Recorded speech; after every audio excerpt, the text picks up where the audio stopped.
Hello everyone, my name is Sakshi Rani. I'm a Shiksha Kranti NGO volunteer, and today we have with us Ms. Shachi ma'am and Mr. Satyan sir. Today I'm very honored to introduce Ms. Shachi ma'am, a nationally and internationally recognized educationist, a social worker and development professional.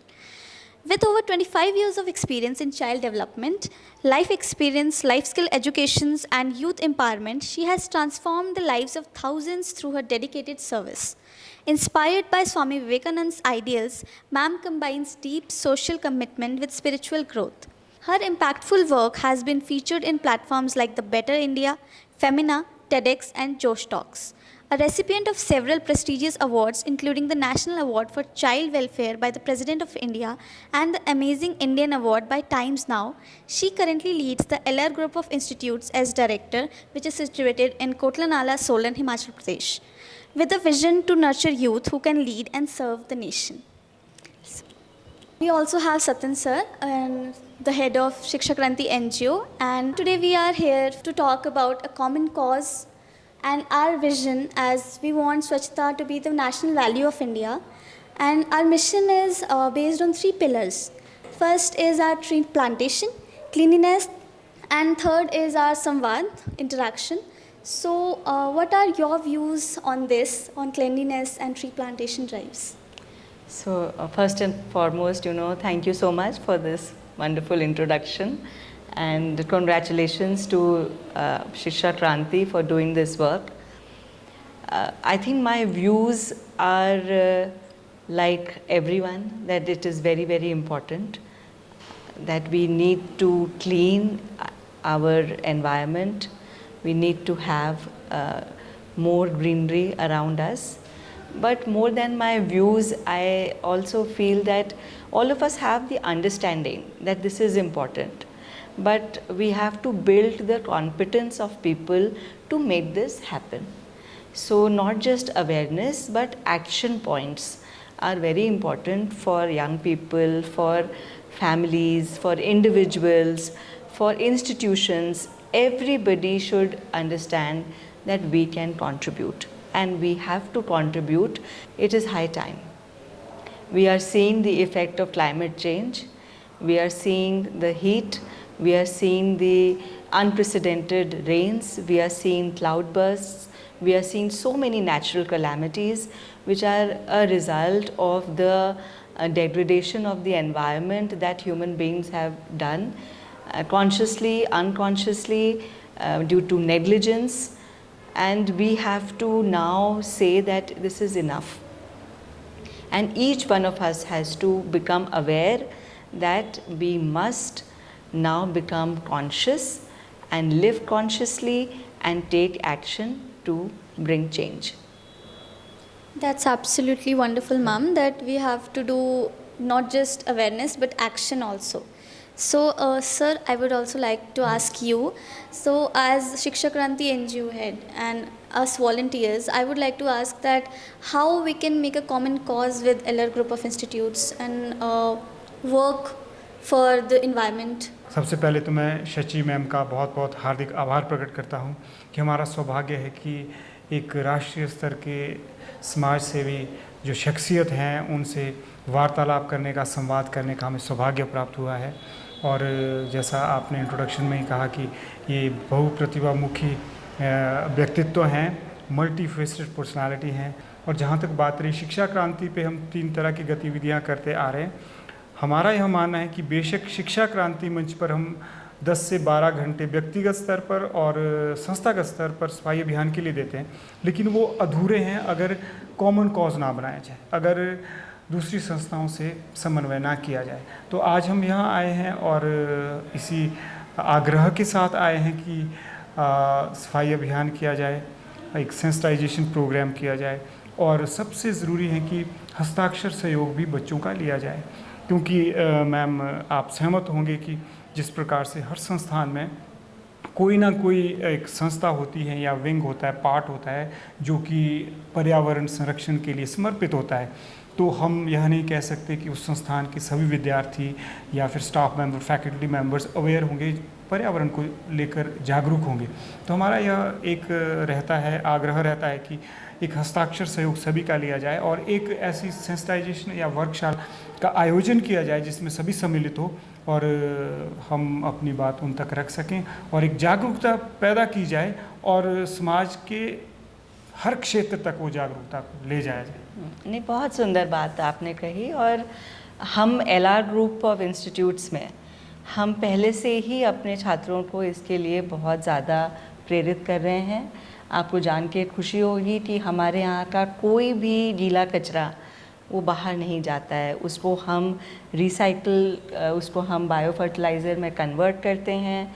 उसका एक पूरा system बना हुआ है और वो गांव में उसको हम लोग और हमारे जहाँ पे भी प्लांटेशन हो रहा है उसको bio fertiliser, natural bio fertiliser है, जैविक तरीके से बना है, उसको कर रहे हैं। हमारे स्टूडेंट्स का जो है चेंज मेकर सोसाइटी है, पर्यावरण के ऊपर सोसाइटी है और वो भी प्लांटेशन ड्राइव्स, क्लीनलीनेस ड्राइव्स में पार्टिसिपेट करते हैं। और शिक्षा क्रांति के साथ मिलकर अगर हम सोलन शहर में या आगे हिमाचल में जिस भी तरीके से योगदान दे सकते हैं, तो मुझे लगता है ये जब समाज का कोई काम है तो समाज में हर वर्ग को, हर जने को मिलकर ही काम करना चाहिए। और it is not about I am doing और you are doing, we have to do. जब तक हम यू एंड मी का वी नहीं होगा तब तक चेंज नहीं होगा।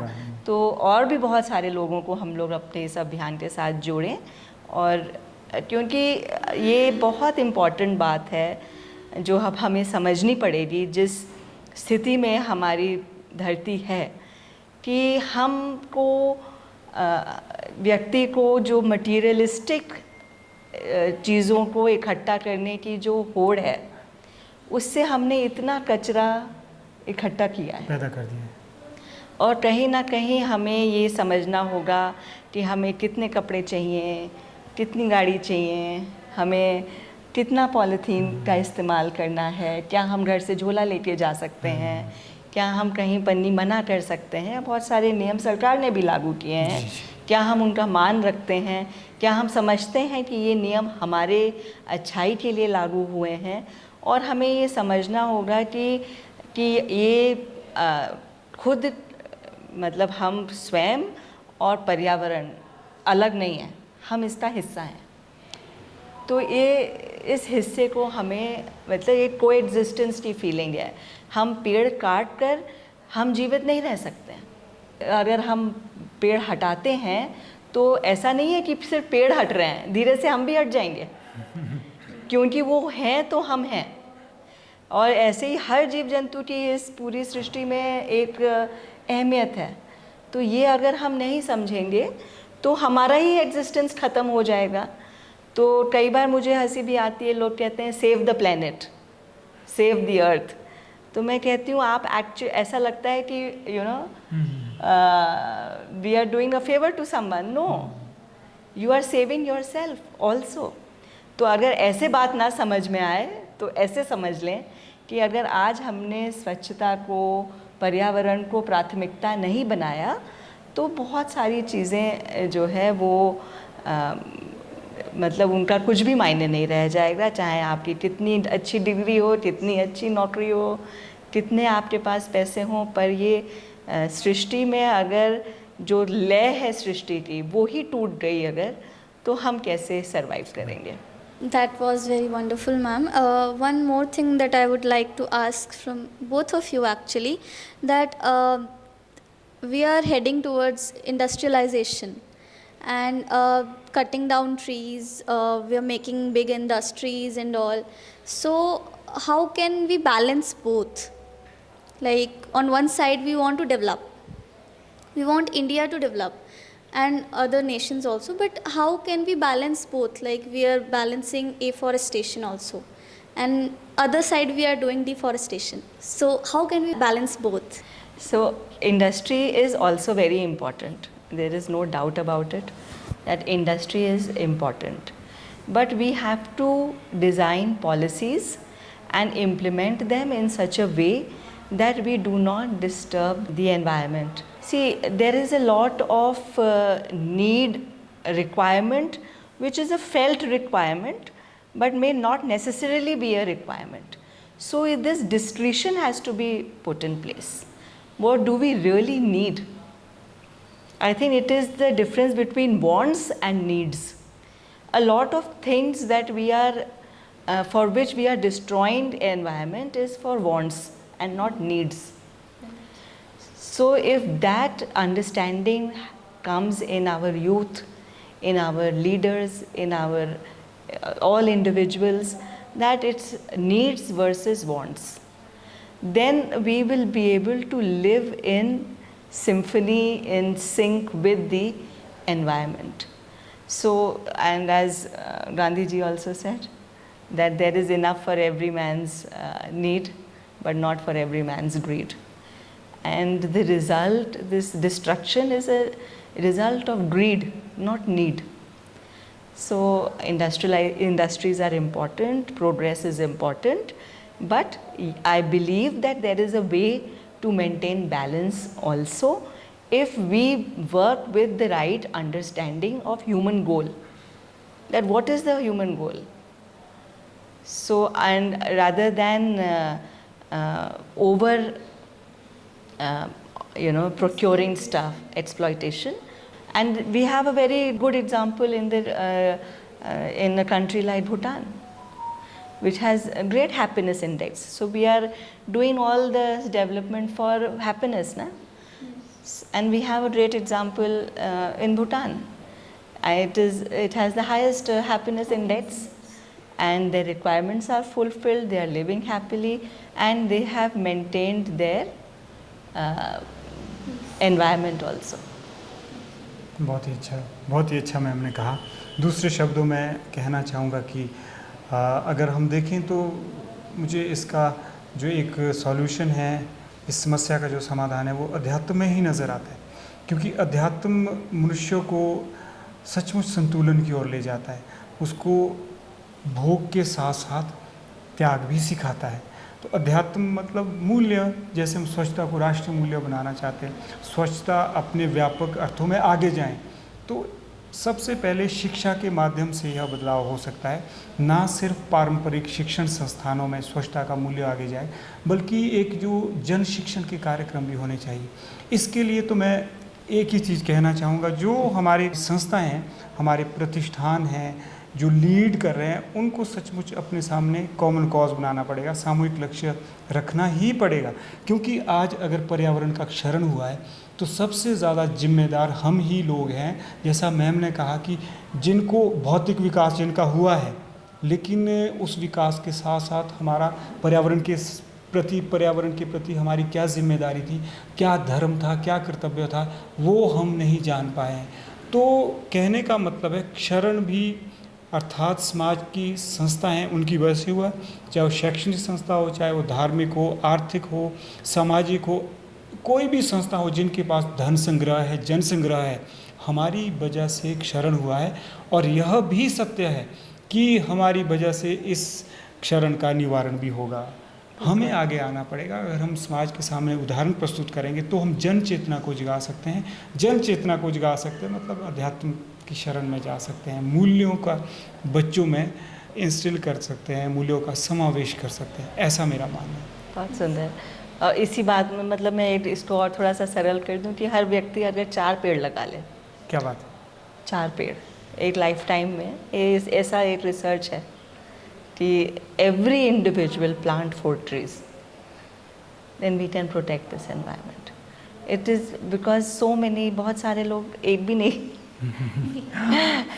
लगा रहे. लगता है तो ये देखा नहीं जाता. तो हर घर में जब बच्चा पैदा हो तो 4 पेड़ लग जाएं. तो ये अगर हम इतना सारा पूजा पाठ, इतने हमारे यहाँ रिचुअल्स होते हैं, अगर ये भी एक रिचुअल हो जाए कि हर जन्म पे हम 4 पेड़ लगाएंगे ही और उनका संरक्षण भी करेंगे, तो हम पृथ्वी पे हरियाली कभी नहीं ख़त्म हो सकती है.